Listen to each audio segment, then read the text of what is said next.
Richard Skipper celebrates. Every show is a celebration. Each show, Richard delivers the artists you love, showcasing what makes them unique. Never gossipy.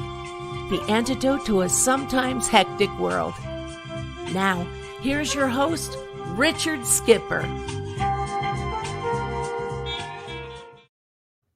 Happy Sunday, everyone, and happy Valentine's Day. I have a very special Valentine to share with all of you today. For all of you who are here for the first time, welcome. This is Richard Skipper Celebrates. And my intention with these shows, and today is episode 151, my intention is to celebrate artists and their body of worth. What makes a great artist? How do they get from point A to point B and beyond? What are the things that have happened along the way that have shaped them to be the people that they are and the artists they are? And I am very, very excited about today's guest. Aubrey Jones and I have actually met due to COVID through a virtual cocktail party that we visit from time to time. We won't say who it is in case everybody wants to hone in on the party. But anyway, Jay, I am so thrilled that you've been here today. I know that you you've done Cats, you were in Drowsy Chaperone. Mm-hmm. Recently, you did Meet Me in St. Louis with Irish Rep. And as if that wasn't enough, you also did King Lear, or you've been working on King Lear. I'm working on King Lear, and I'll be doing it on the 27th. I'll be playing Albany. And then in April, I will be playing King Lear himself. That's amazing. Well, before we get there, I do want to, we are in the midst of a pandemic still. Yes. Today marks, fasten your seatbelts, 348 days since our theaters have shut down. Yeah. And as you can see, actors are resilient. We find other means of getting our talent out to everyone. But I want to ask you, Jay, how are you dealing with COVID? How are you doing really in the midst of all of this? Well, Richard, I'm doing better than I thought I would be. I've been able to find work, not necessarily as an actor, but I've been able to find temp work as an administrative assistant. And been doing quite well with that. I started a new temp gig this past Thursday, and I've had some performing opportunities of doing readings of Shakespeare with the Instant Shakespeare Company and with Essence of Acting, and working with Oratorio Society of Queens. We're doing virtual concerts. We've got 2 coming up in the spring, and just trying to keep calm and stay healthy and masked and gloved. And sometimes I wonder, will I ever get inside a theater again to perform? But the main concern is staying healthy so that I can get inside a theater again. We were at a point where if you're anything like me, and maybe you are, maybe you're not, I live, eat, and breathe to be in the spotlight. But I love sharing that spotlight with other people. I love ensemble. I love the community of theater and cabaret. But as much as I want that, my ego is not so large that I'm willing to put anyone in harm's way in order for my light to shine. And I think for everyone who's watching, be patient. We got to get through this safely, and there are other ways of getting your talent out there. Today is Valentine's Day. Yes. Is this a big day for you? Do you ever celebrate? Are you a big celebrator for the holidays? How do you address the holidays? No, I've never been a big celebrator of Valentine's Day. I'm happy for people who do, and for people who, do the roses and the candy and the flowers and everything, but it's never been a big one for me. Well, I did reach out to you and I asked if you'd be my Valentine today. With all due respect to my husband, and you said yes. So I'm glad that you're here. Thank You've you. seen some of my interviews, and you know that I always like to go to that 5-year-old self. Sure. And the reason I go to the 5-year-old self is that point in a person's life before they start to venture out into the world with school and friends and peer pressure and all of that. So tell us a little bit about the 5-year-old Jay. Did you grow up in New York? Where are you from? I'd like to know about your parents, your family, the whole Magella. Okay. Well, I grew up in Atlantic City, New Jersey. I was the youngest of 5 children. There were 2 sisters who died before I was born. I'm sorry.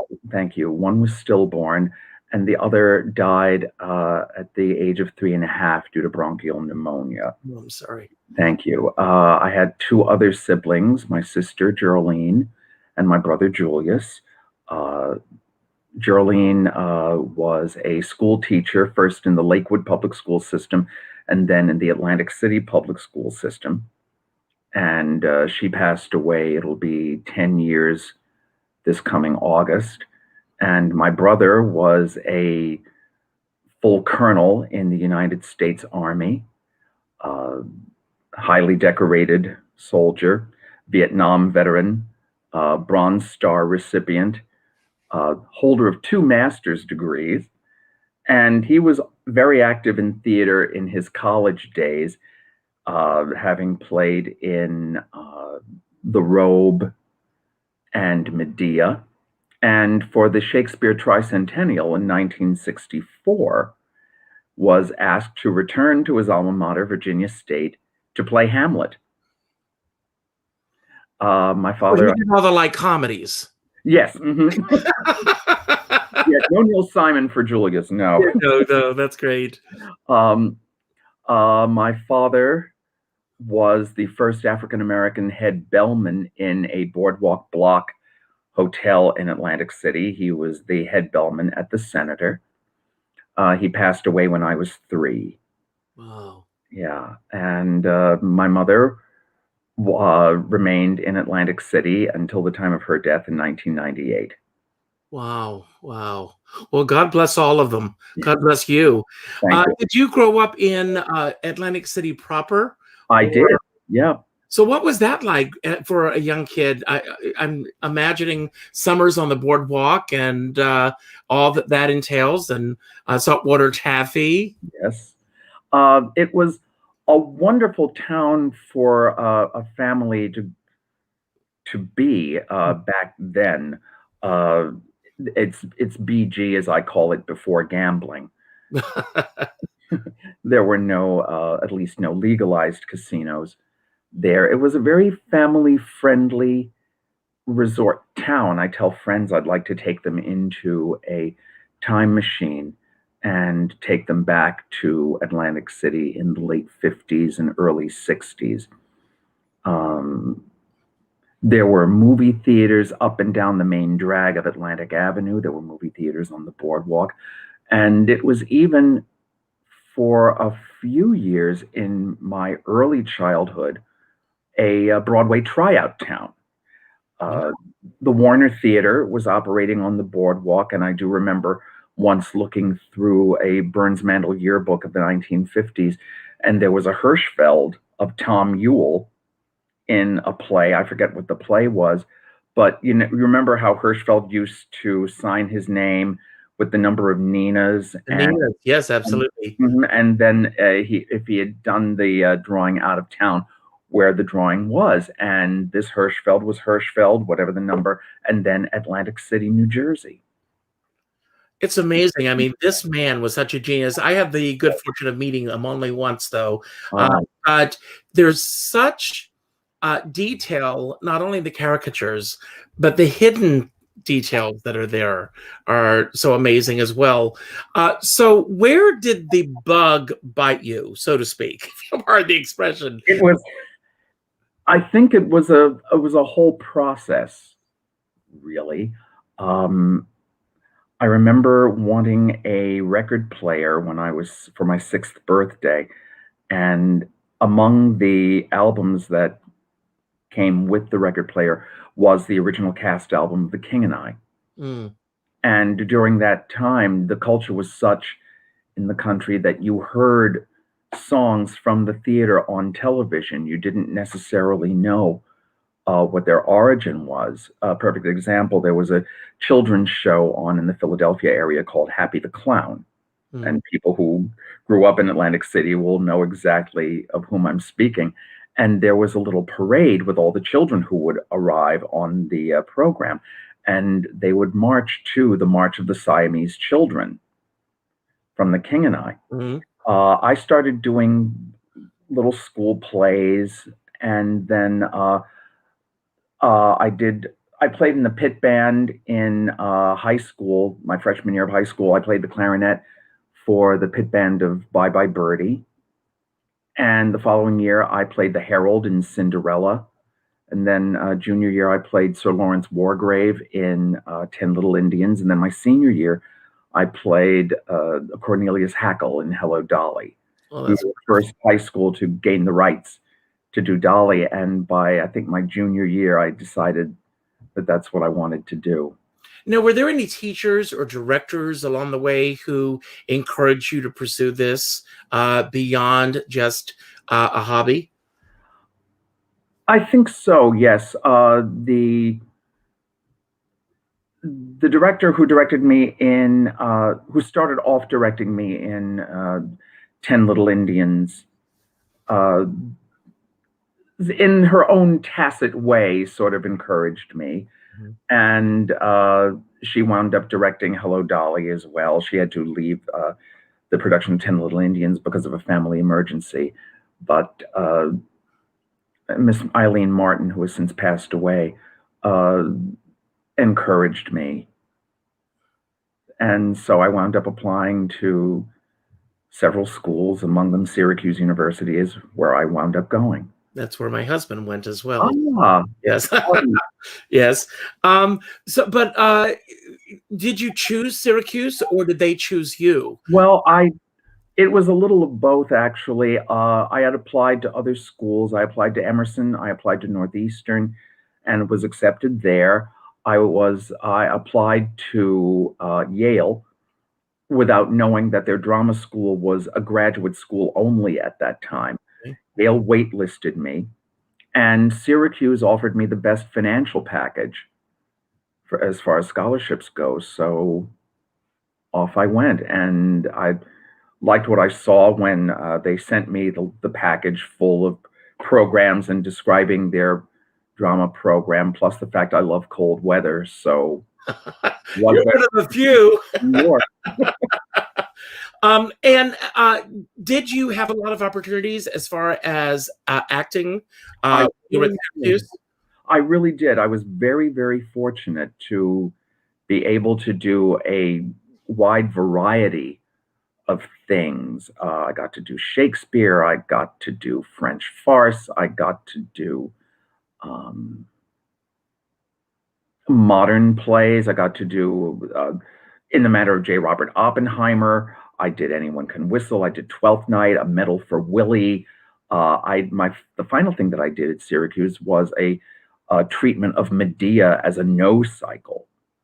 Oh, wow. Now, did you was all of this within the confines of Syracuse University? Yes. Or did you have other opportunities in the area to perform?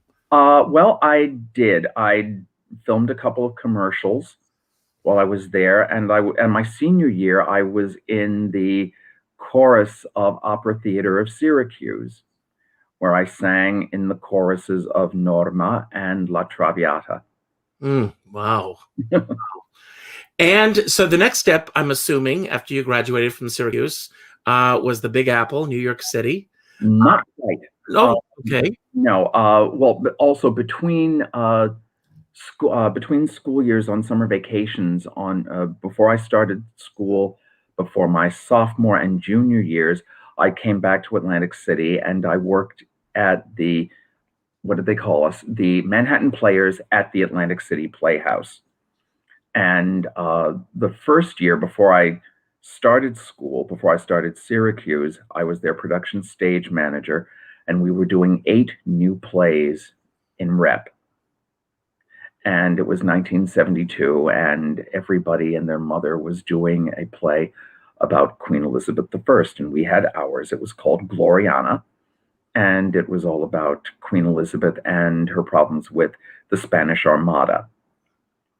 And the second year, we were in existence, they cut down the number of new plays, so we only did 1 new play, and I was in Don Juan in Hell, where I played the devil. Mm. And our company also did The Owl and the Pussycat.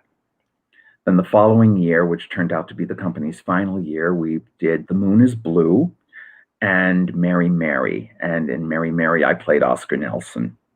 Wow. Wisecracking tax accountant. Yes. Now, was this a professional theater company? Was this, forgive my asking this question, but there's a method to my madness. Okay. Were you being paid for these opportunities at that time? I was being paid, but it was a non-union company.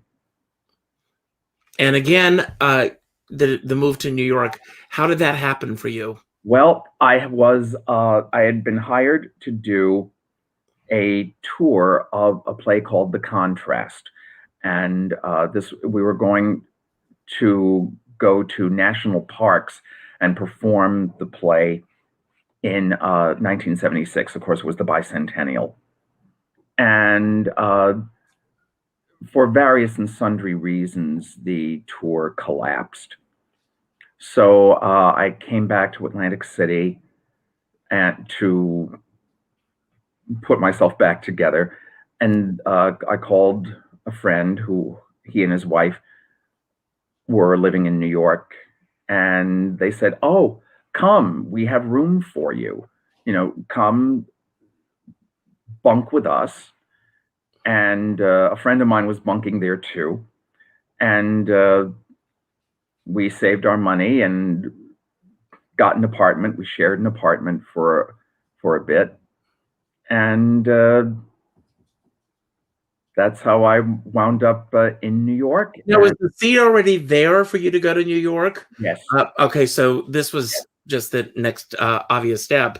Yeah. And when you first came to New York, what did you do for survival jobs, or did the opportunities come right away? Well, I applied to a couple of temp agencies because I had typing skills and, of course, filing skills, because back then they told everybody, learn to type.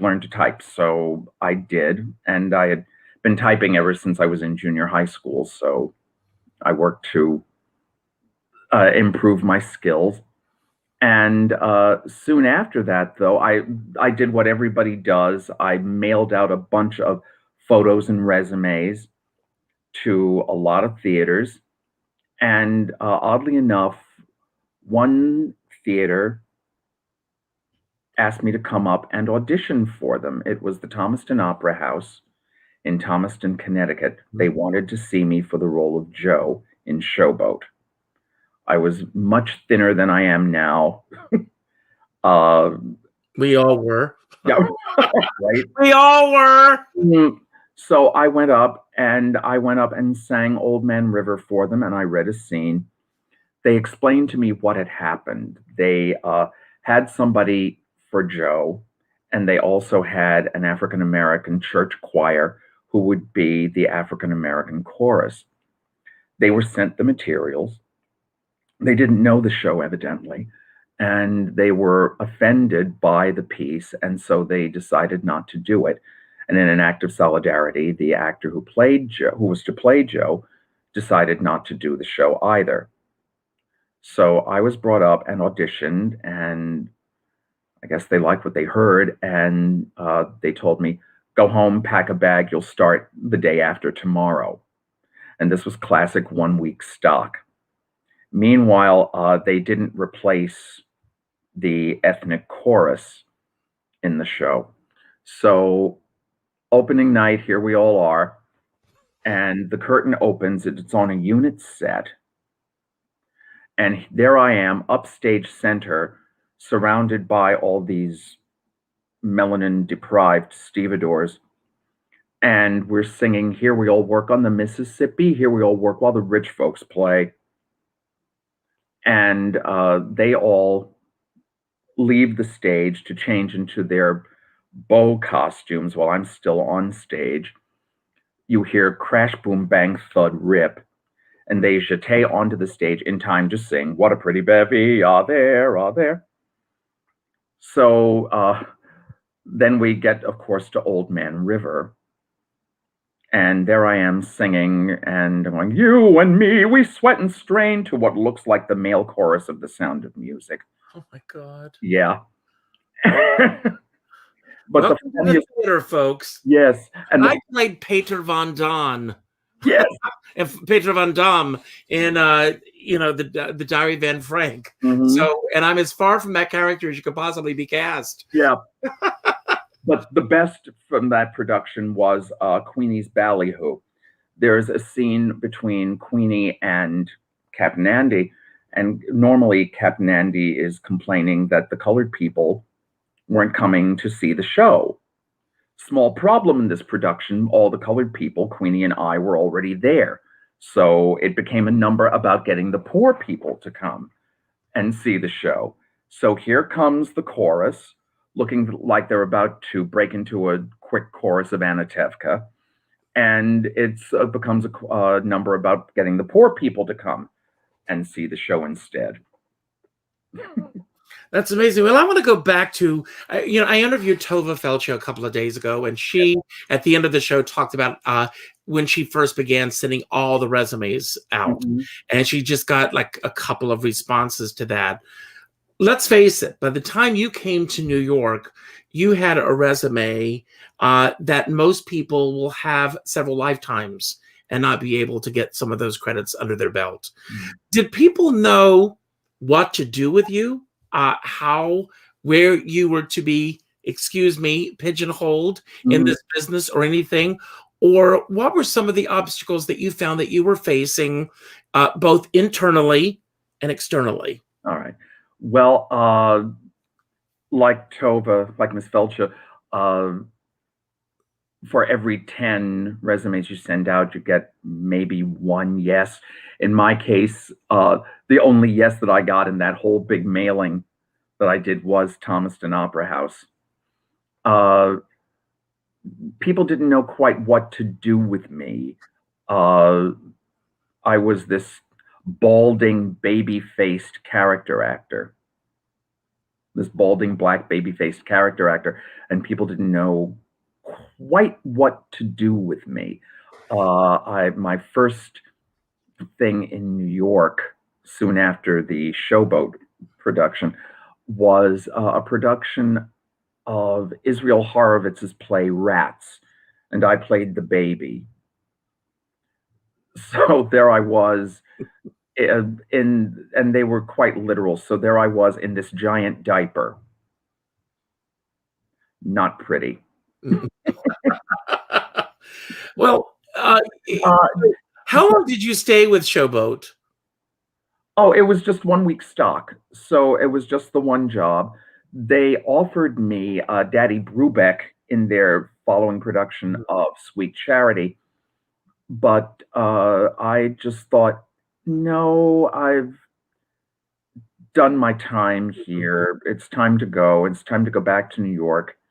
So I left and I started auditioning around and sending the photos and resumes. And there was one day in the fall, I think it was, when I had all these auditions to go to. I had a day off from the temp job at which I was working, and there were a lot of auditions that day. And I went to the old 18th Street Playhouse on West 18th Street, which is now, I think, a veterinary hospital. Yes, I know exactly where that is. Yep. Yeah. And that's where I got seen for the Israel Horovitz Festival. And I got cast as the baby in Rats. And then I auditioned around again, and I sent more photos and resumes, and I got an opportunity to do The Tender Land, Aaron Copland's opera, Encompass Music Theater. and this was on West 48th Street at the time, just a few steps west of the Court Theater. And there's a number in the second act of the opera called Stomp Your Foot. And right below the theater was a porn house. And as there were many at that time, folks. Yeah, and there was one performance we really, really got into it, and we were stomping for days. Turned out the customers thought the place was being raided. So they all ran out, and the proprietor of the porn house ran to the theater and going, "What the hell are you people doing?" Well, you know, I was talking recently with a friend of mine. We did a show that served, when we were not on stage doing our show, as an S&M club after hours. And we would have people coming to the show thinking that they were coming to something else. I was doing the marriage proposal by Chekhov in the theater. And in the scene, you know, Poplova is beating me into the floor. And a friend of mine came to see the show, knowing the kind of place it was, and she immediately left because she thought that we were going to go into a realm with this piece that she had never seen before. So, getting back to you, what was the show that you got your equity card for? Well, technically, it was a production of Bozeman and Lena at New Jersey Theater Forum. I am a backdoor equity member. That is to say that I was a member of AFTRA, and then after 6 months of AFTRA membership, I was lucky enough to get a day of extra work on The Guiding Light. And my entire role was pushing an oxygen tank across the set. And that one day of employment was enabled me to get my equity card at half price. The following year, I got cast again at the last minute in a production of Bozeman and Lena at the New Jersey Theater Forum in Plainfield, New Jersey. And there was one actor had left the show at the last minute, disappeared without a trace. Another actor had come in and had done the role on book. They offered him the part, but he turned it down. And again, New Jersey Theater Forum was one of these places to whom I had sent a photo and a resume, and they were going through their files hurriedly and furiously trying to find someone to replace this other actor. And they asked me to come in and audition. And I got a copy of the script. This was a Friday night. I had tickets for the opera that evening. I was seeing Street Scene at New York City Opera. So after my temp job, I ran to the drama bookstore, got a copy of Bozeman and Lena, madly studying it before the opera starts. I watch Act One, open up the script again, reading it madly during intermission. The opera ends. I'm reading it on the bus, and I stay up half the night pouring through Bozeman and Lena. And I took a bus to Plainfield, and I went in and auditioned, and they said that was very nice. There's a coffee shop across the street. If you want to grab some lunch, there's a Bamberger's. Remember Bamberger's? Yes. And if you need to do some shopping, and then come back in about an hour and a half. So I did.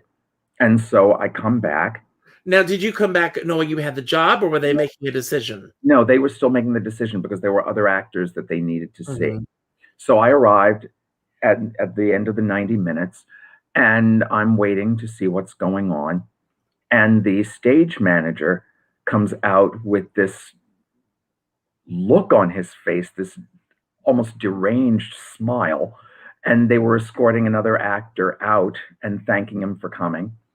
And then the director and the stage manager both look and smile at me and say, "So, Jay, ready to sign your contract and start rehearsing?" Those are the best words that you hear in this business. I want to ask you, were you one of those actors, like most of us are, where the equity card was the holy grail for you? Oh, yes. Oh, yes. I was hell-bent on getting my card. people saying, "Oh, wait to get your equity card, wait to get your equity card." And my feeling is if you wait, the moment may pass you by. Right. So I, tried any way I could in order to get the card. And my way of getting it was to get work in AFTRA, which you could then join off the street.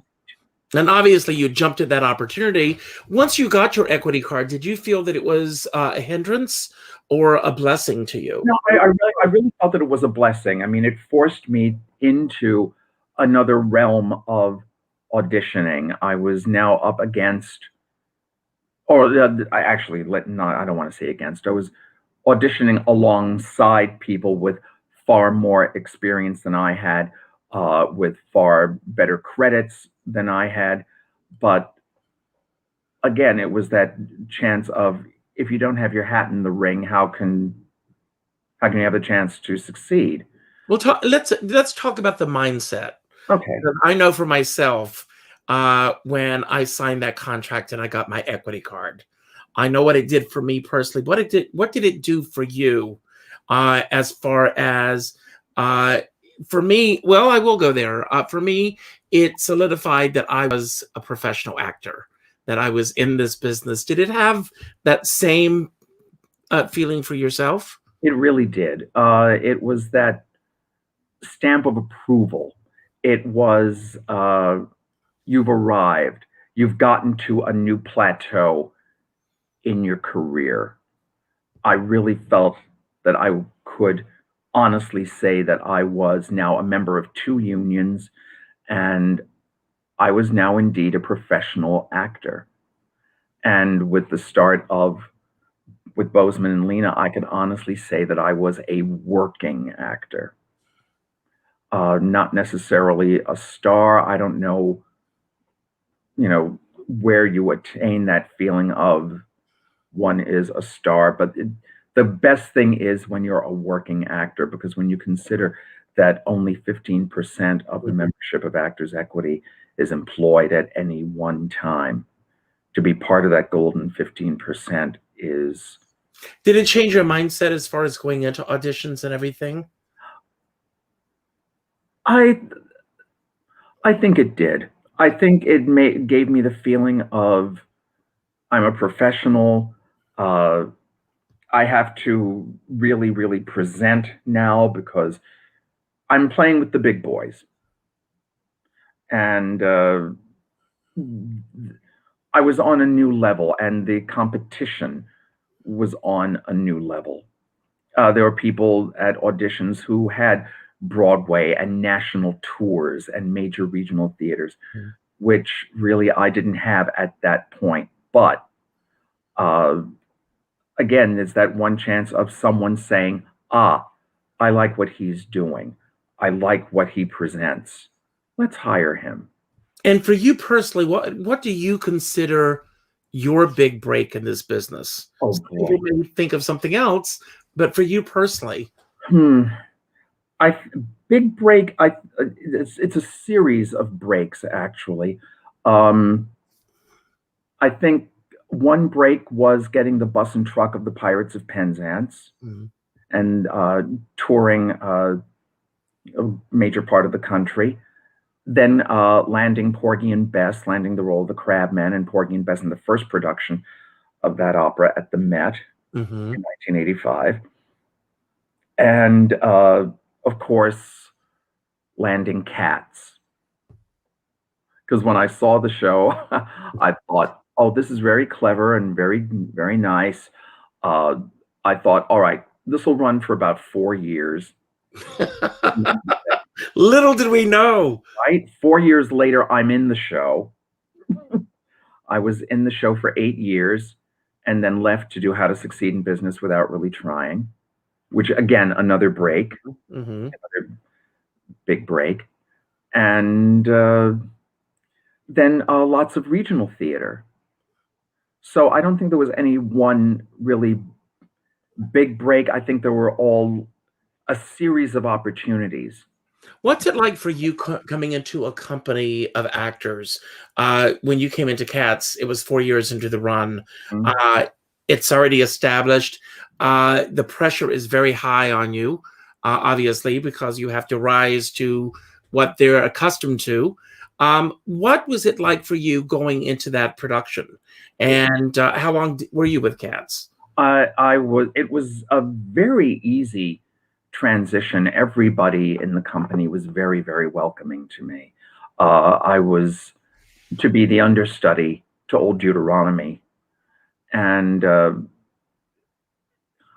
it was a very easy transition into the show. Everybody was very supportive. Now, I want to ask you, was there a particular track that you were on going into the show that also put you in line to be the standby for Old Deuteronomy? Yes, I was 4 booth singers. Okay. And the 4 booth singers are the standbys for Grisabella, Deuteronomy, Gus Growl Tiger, and Jenny Any Dots, and Griddlebone. So if the Deuteronomy was out, Jay would go on. And how long were you in the show before you went on that first time? And where were you when you found out that you were going on that night? Funny you should that afternoon. I've been in the show about 6 months, and I was understudying what I thought was the healthiest actor in the world, and I thought I'll never get to go on. But I would come in, work on my makeup every week, and they would have me ride the tire every Monday when they ran it, so I would get used to it, which was a good thing because I'm acrophobic.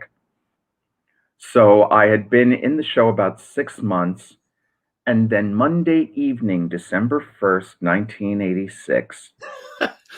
What time was it? I'll get to that. I signed in, and I'm in the dressing room, and the actor who was playing it had not arrived. Turns out that there had been a death in his family, and he had to go to California, and he was flying back. He ran into congestion in the air and couldn't land.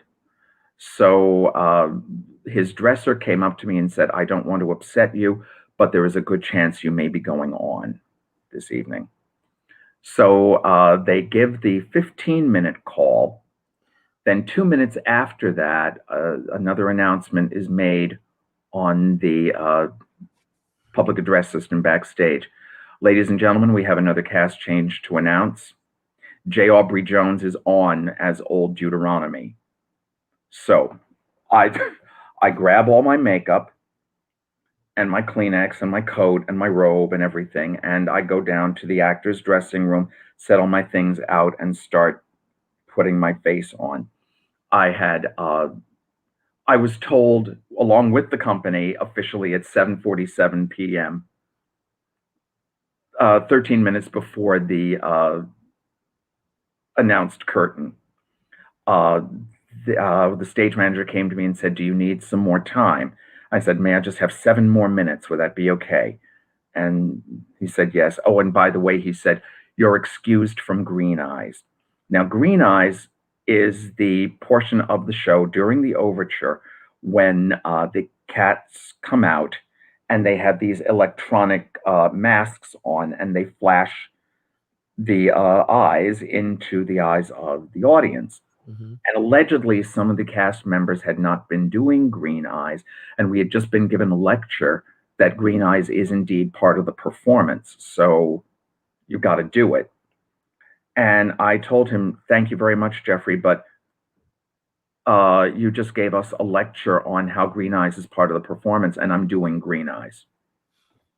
So I got down there, and I managed to get through it, only to find out that at the end of the opening number, I go back into my dressing room to change into the whole Deuteronomy thing. And in my excitement in making my on-stage Broadway debut, I had forgotten to powder my makeup, and I had perspired it all off. So fortunately, there's a long amount of time after Jellicle Songs for Jellicle Cats and Deuteronomy's entrance that I'm able to reapply all the makeup and then properly powder it down. So my face stayed on for the rest of the performance. And when did the actor get back to? Was he back the next day? Back the next day, yes. Actually, he came to the theater while the performance was in progress. Wow. Yeah, and he came to watch. Did you have a chance to get the word out that you were going on that night to your friends? Not a bit. Not a bit.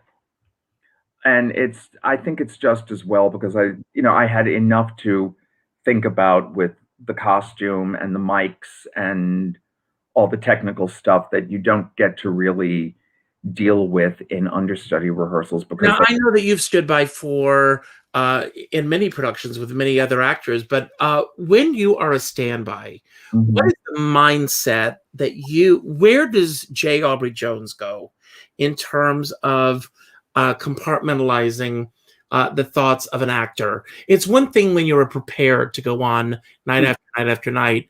Yeah. Jana Robbins is a very dear friend of mine, and she's stood by for many Broadway actresses, and we've had discussions on this about the mindset for her. Where is that for you? Well, in the case of Cats, it was it's kind of different because again, I'm still performing in the show because I'm backstage singing. So you still have to be warmed up and ready, and you have to be ready at a moment's notice. And I did have to go on with very little notice several times, and you just have to be absolutely ready because you're keeping the curtain up. This is what your job is. You go to the theater signing in, and it was always my habit to get to the theater 2 hours before curtain anyway, just in case you're in transit and the call comes in that your person is out, you'll be on. At that time, did you have a beeper? I mean, were they didn't do beepers then. They didn't do beepers then. So if they knew in enough time, they would call my service. I had an answering service then, and they would call and say, and the message would be left. Your stage manager from Cats called. You're on this afternoon. You're on tonight. It's just, you really just have to be mentally prepared to go on, or sometimes mentally prepared to be told that you were going on, and then you get to the theater and then you find out that the actor you understudy is going to go on after all. Wow. So that has happened a couple of times. Well, I want to look at the overall arc of your career from getting your equity card. Let's start from that as a starting point to where things are now with you. I've interviewed many artists, and some of them say that they are very ambitious in terms of pursuing their careers. Some have been fortunate with the people that they've known, the connections you've made. It takes a village, folks. It doesn't happen alone. Where do you see that you fit in as far as the ambition meter? Let's go with that. Well, I think I'm kind of ambitious. I mean, I'm not one of those people who is willing to step on others to get what I want. But when my agent calls me and says you have an audition for Project X, I will do everything I can to make sure that I'm really prepared, that I know the sides, and if it's in the case of a musical, to really prepare the music that has been prepared, or to have the music ready that they want you to sing if it's something from the score. And if I'm lucky, it's something, it's a show that I might have done before, or a piece with which I was familiar. Or in the case of when I did Lolita, My Love, they wanted something from the 60s. So I went in, when I did Lolita, My Love at the York, I auditioned with Half as Big as Life from Promises, Promises. And I wound up booking that. I I think I'm pretty ambitious. Mhm. Uh, Now, I do want to ask you before we get to the end of the show, and I hope you're going to give me the right setup for where I want to go with this. What do you consider the most odd thing that has ever happened in your career? ooh. In performance or In general. okay. I think the oddest thing that's ever happened in my career happened during a performance of Cats.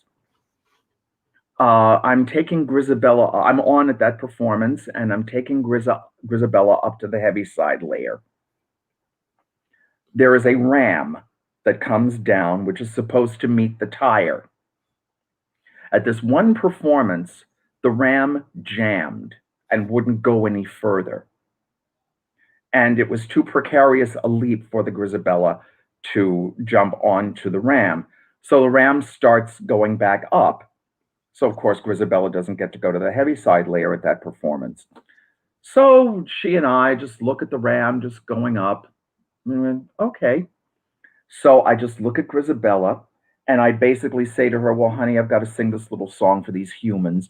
So you just sit here and I'll sing the song for the humans and I'll be right back to you.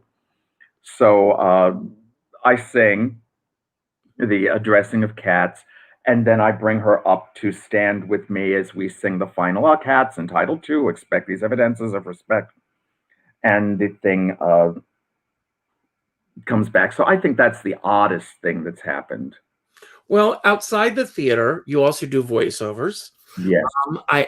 I'm got a setup here. You know where I'm going. You have one of the most distinctive speaking voices.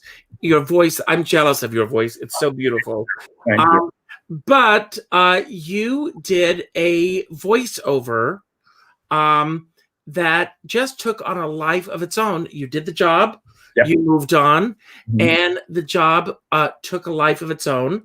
Can I just share a clip and then we'll come back on the other side and talk about this? Okay. Here it is, everyone. And some of you may remember this. And for those of you who don't, it's going to ring a lot of light bulbs. Here we go. Laurel, Laurel, Laurel, Laurel. Well, the man behind the voice, Laurel. There's no question. J. Aubrey Jones was on HLN and revealed what he was saying when he recorded it. I was saying the word Laurel.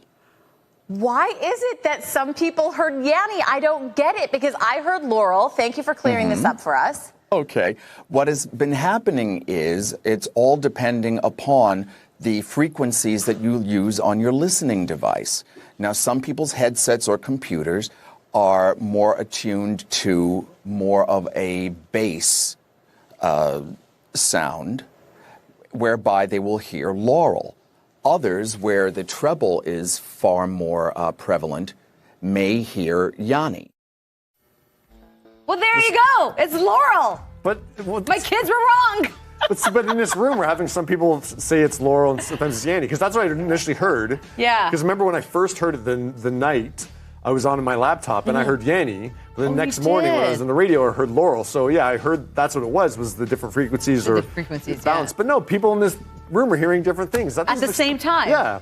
So we're hearing it through the So I same wonder system. if certain people hear high pitch and other people hear a low pitch, because I find the kids all heard Yanny, while the older people were hearing Laurel. Right. So maybe there's a bunch of different factors, but still, it's so fascinating. It's so crazy that in understand one this. room people are hearing two different things. If you think about that, that's kind of insane. Yeah, Ryan says Yanny. Someone's Yanny. saying, oh, Isabel says Laurel. Yanny too. Really? Very strange. And I could also say that people's processes of processing speech could depend on how they hear it. For example, you could be in a room with, say, 5 people. You could hear the recording. 5 people will hear Laurel, and 1 person will insist that they hear Yanny. And it's how their brains are wired and how they process speech. And how long was it after you actually recorded this that this whole craziness took on a life of its own, and it was like a snowball effect that just took off and kept rolling. It was 11 years. I'm sorry? It was 11 years. I recorded the all these words and phrases for vocabulary.com in 2007. There were 6 of us who recorded 36,000 entries apiece of words, names, and phrases. And the whole process took about 3 months. We had a wrap party at the end of it. We congratulated each other and went on our merry way. Then fast forward, I've done a couple of gigs and I'm between acting jobs, and I'm temping, this time at Mitsubishi Finance. And the fateful morning of May 18th, I'm putting myself together to go to work. And I had the Today Show on in the background, and they were comparing this thing to the white dress, blue dress, gold dress phenomenon that had happened. And I'm hearing Laurel, and I'm thinking, well, that's interesting. And I'm more concentrated on hearing the traffic report in case I have to take an alternate route to get to work. So I'm sitting at the reception desk at Mitsubishi, and I'm handing out conference rooms and putting guests' names into the security system like you do. And then at about 10 o'clock, I get a call on my cell phone. No, actually, I get a text on my cell phone from the folks at vocabulary.com. Call us, urgent. And I'm going, oh, after 11 years. Okay. So I call them back and they say to me, Jay, so have you heard about this Laurel business that's going on? And I said, yeah, I heard a little bit about it this morning on the Today Show. And they said, you do realize it's your voice, don't you? Yeah. So they explained that they were looking for the person who had recorded Laurel, and it was me. And so they had asked, would I be interested in doing publicity for it? And I said, sure, why not? So it started about 10 minutes later. I'm at my desk and simultaneously being interviewed by Time Magazine.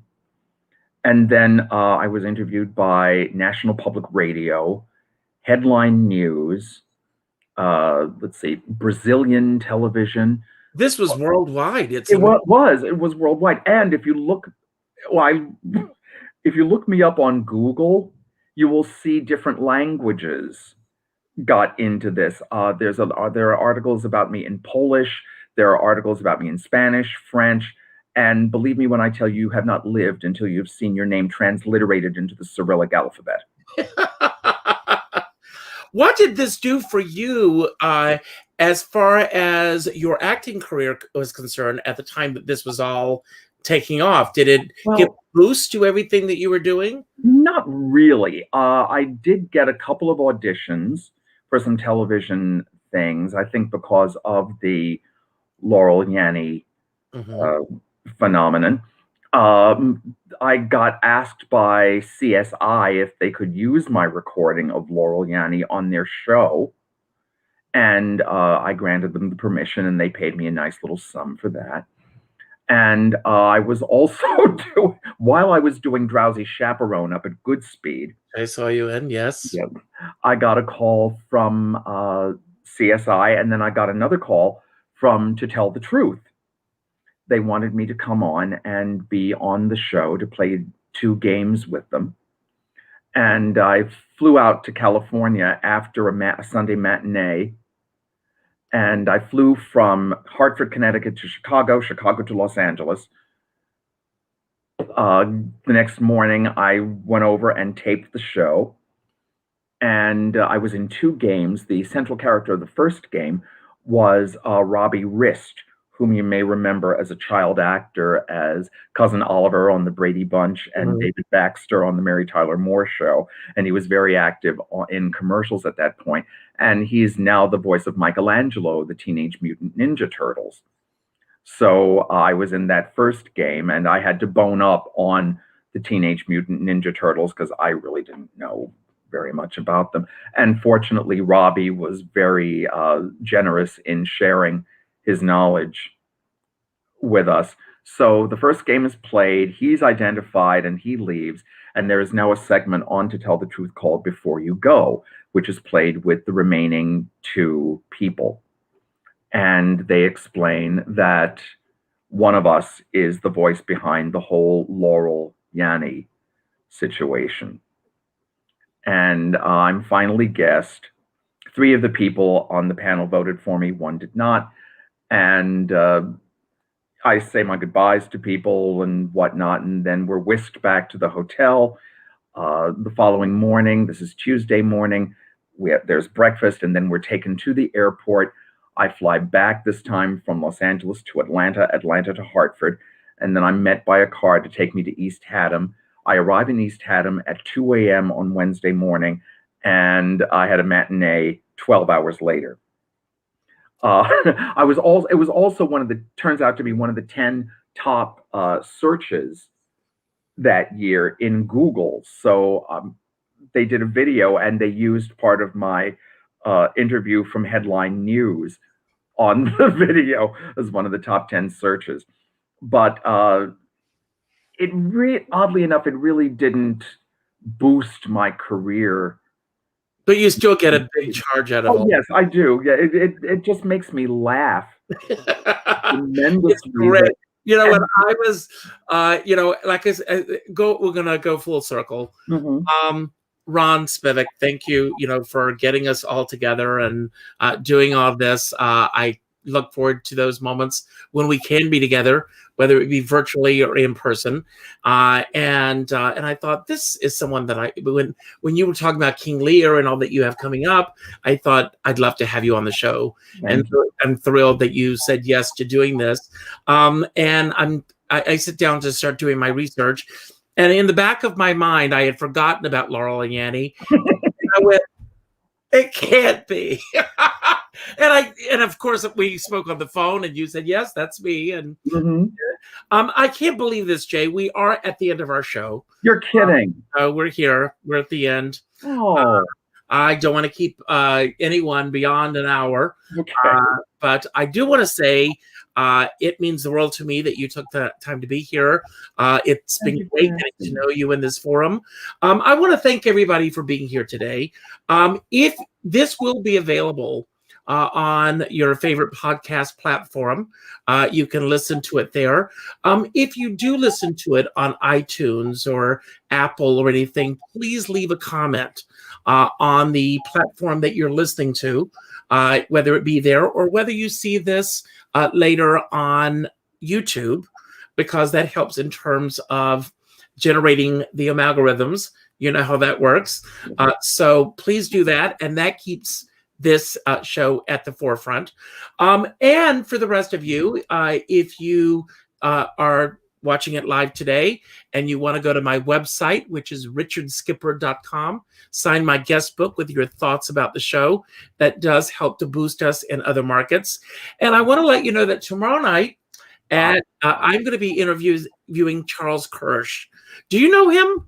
No, we've never met. I know of him and I saw him on Backstage Babble, and I think he is just absolutely amazing. He reminds me of me when I was that age, but once more with feeling. Yes, absolutely. I mean, when I'm hearing this kid, he's 13 years old.